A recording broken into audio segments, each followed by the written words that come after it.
from left. Staff Sergeant Bryan C. Black, 35, of Puyallup, Wash. Staff Sergeant Jeremiah W. Johnson, 39, of Springboro, Ohio. Sergeant David Johnson of Miami Gardens, FLA, and Staff Sergeant Dustin M. Wright, 29, of Lyons, GA. All four were slain October 4 by militants in Niger, U.S.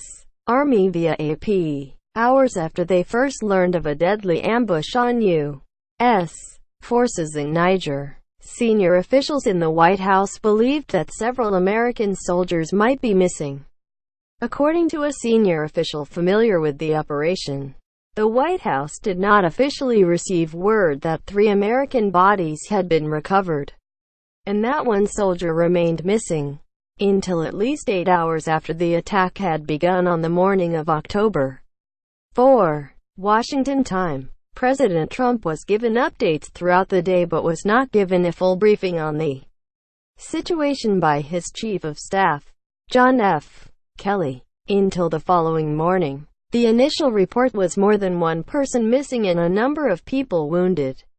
The official said, "It was very confusing." Subscribe to the Postmost newsletter. Today's most popular stories on the Washington Post: the confusion and delays in receiving and transmitting information between field commanders through the U.S. Africa Command in Germany to the Pentagon and then to the White House underscores the chaotic nature of the firefight. More broadly, it illustrates the difficulty of determining facts on faraway battlefields. In this case, the lack of firm information over so long a period was especially striking to those on the receiving end. "My whole life, I've never seen something like that happen," the senior official said of the scramble to determine how many soldiers were missing or dead. "I was dumbfounded by it."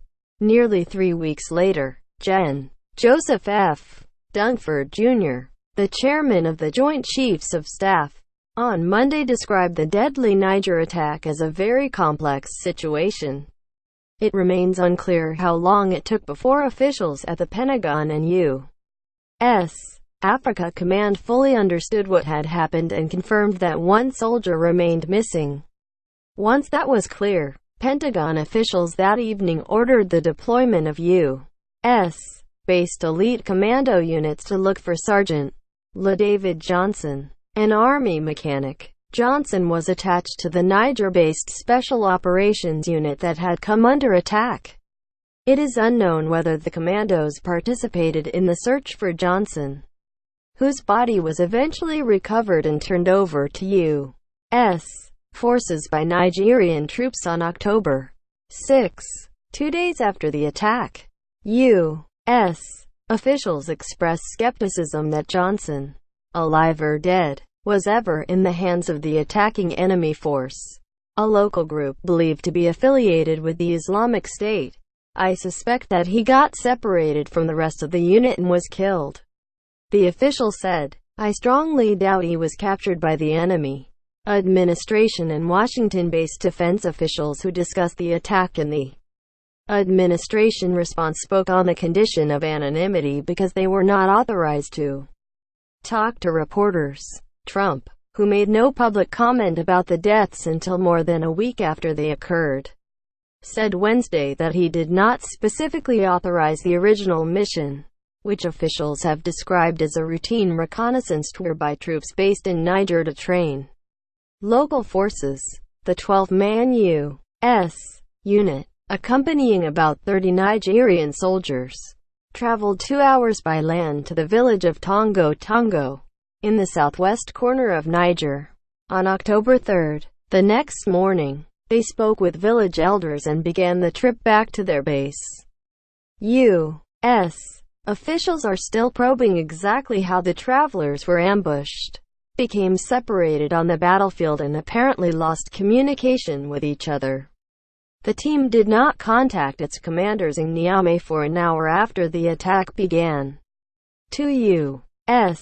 military officials said Johnson may have lost contact with his unit because they were ambushed twice in succession by the militants. That detail, first reported by NBC News, may explain the delayed call for assistance. 5 Nigerian soldiers were also killed. Dunford speculated that the troops delayed the request for help because they initially thought they had the situation under control. U.S.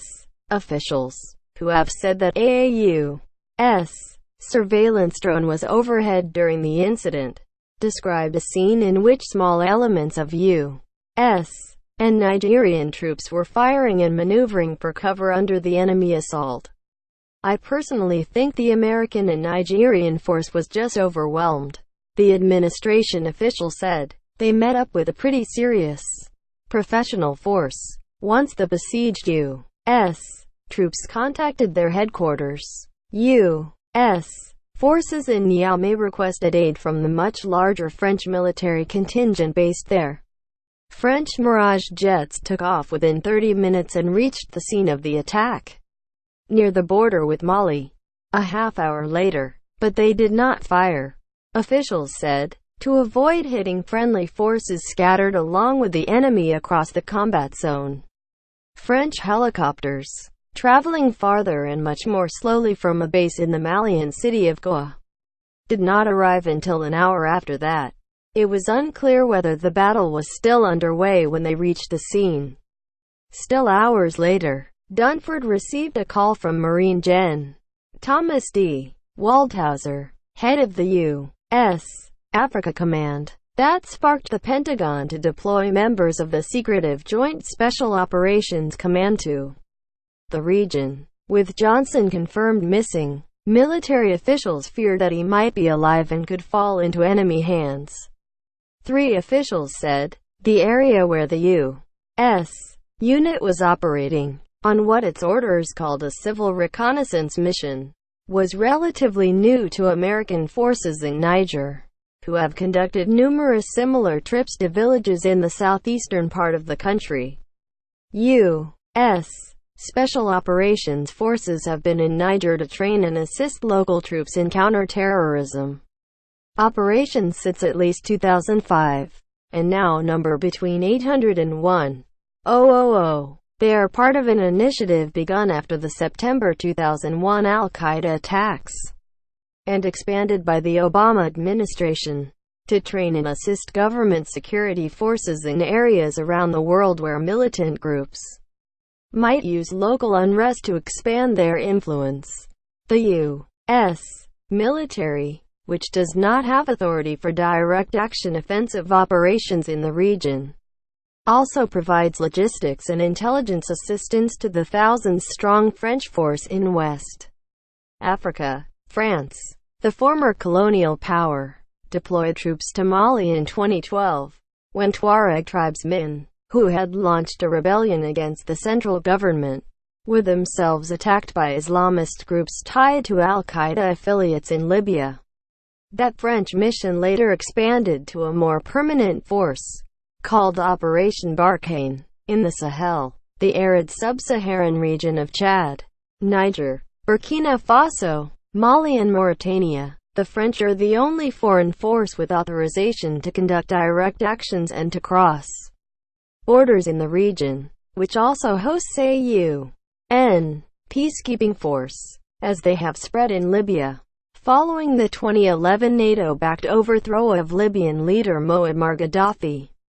Both al-Qaeda and more recently the Islamic State have sought adherents in the Sahel. They have found willing followers among poor and isolated populations, often abused by local government and military forces, and riven with ethnic and tribal divisions. Over the last 2 years, U.S. and foreign officials have noted the rise of at least 3 new Mali-based Islamist groups, small in numbers but increasingly active in cross-border operations in the region. Officials believe that one of them, the Islamic State in the Greater Sahara, was responsible for the October 4 ambush, while it is believed to have no more than 60 pledged fighters. The Sahara Group is frequently supplemented by sympathetic local villagers and temporary alliances with other localized groups. It is headed by Western Sahara-born Adnan Abu Walid al-Sahrawi, a veteran of an al-Qaeda affiliate that was part of the 2012 violence in Mali. Although the Sahara Group was recognized by the Islamic State in late 2016, officials do not believe it receives much support beyond recognition from the larger Middle East organization. Using small arms and traveling by motorcycle across the savannah, they have staged attacks against local military forces in the tri-border area of Niger, Burkina Faso and Mali, including the part of southwest Niger where the ill-fated U.S. unit was operating at the time of the attack. Although U.S.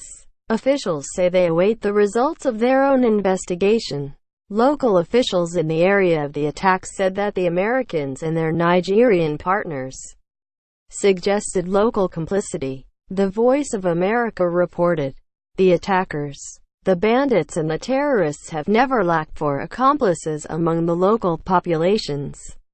Tongo Mayor Al-Muhassin told Voa's French to Africa service by telephone. VOA said that the village chief, Munkaila Alassane, had been arrested by Nigerian authorities since the attack. The Sahara Group fighters usually flee across a neighboring border following attacks, where local forces cannot pursue them. France and the United Nations, along with the African Union, have backed formation by the 5 Sahel governments of a cross-border counter-terrorism force with direct action authority. The United States is still considering whether and how to contribute to financial and other support for the group. Dan Lamothe contributed to this report.